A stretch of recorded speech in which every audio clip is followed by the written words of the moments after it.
తెలంగాణలో రేవంత్ రెడ్డి పరిపాలన విధానం మీకు ఏ విధంగా అనిపిస్తుందండి? మంచిగానే అనిపిస్తుంది. అంటే ఏ అంశం పైన మంచిగా అనిపిస్తుంది? అంటే వాళ్ళు లేడీస్కి పెట్టిరు కదా స్కీమ్స్ కొన్ని అవి బాగానే ఉన్నాయి కదా స్కీమ్స్ అని. అంటే ఇచ్చిన హామీలు ఏది నెరవేర్చలేదు అని అంటున్నారు, మరి నిజంగానే నెరవేర్చలేదు. అందరూ ఇప్పుడు వచ్చినాక మన ఇంట్లో మనం ఇల్లు మారుస్తే ఎంత టైం పడుతుంది? ఉమ్, పడుతుందా?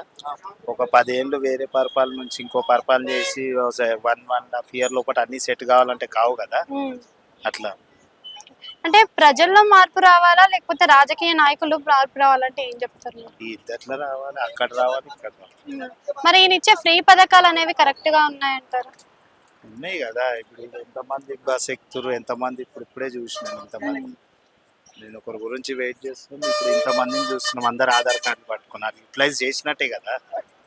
అంటే కేసీఆర్ పరిపాలనకు రేవంత్ రెడ్డి పరిపాలనకు తేడా అంటే ఏం చెప్తారు మీరు?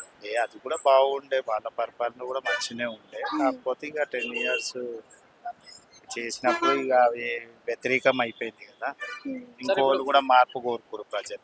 సార్ ఇప్పుడు ఫ్రీ పథకాలు ఉంటే ఎలాంటి పథకాలు ఉంటే బాగుంటుంది జనం?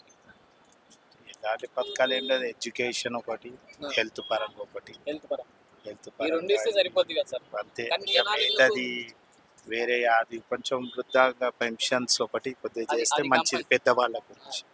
కానీ జనాలు ఎందుకు సార్ ఫ్రీ పథకాలు ఈ వీటి ఎంబడి పడుతూ ఉంటాయి, జనాలకు ఎందుకు తెలియట్లేదు? రేట్లు పెరుగుతాయి, మన మీదే బటన్ పడుతుంది. ఇక అది మనకు ఐడియా లేదు. మనం ఇప్పుడు కొంచెం ఎడ్యుకేటెడ్ ఉన్న వాళ్ళు అయితే అట్లనే ఆలోచి. ఇప్పుడు హెల్త్ అంటారా, ఈ పెద్దవాళ్ళు లేని వాళ్ళు ఉంటారు, వాళ్ళకి పర్లేదు. మనం అంటే ఇన్సూరెన్స్లు చేసుకుంటాం కాబట్టి పర్లేదు, లేని వాళ్ళు ఉంటారు. ఇక ఎడ్యుకేషన్ అంటే ప్రతి ఒక్కరికి యూటిలైజ్ అయ్యేది, అది గరీబ్ కానీ పెద్దోళ్ళు కానీ ఎవరికైనా యూటిలైజ్ అవుతుంది.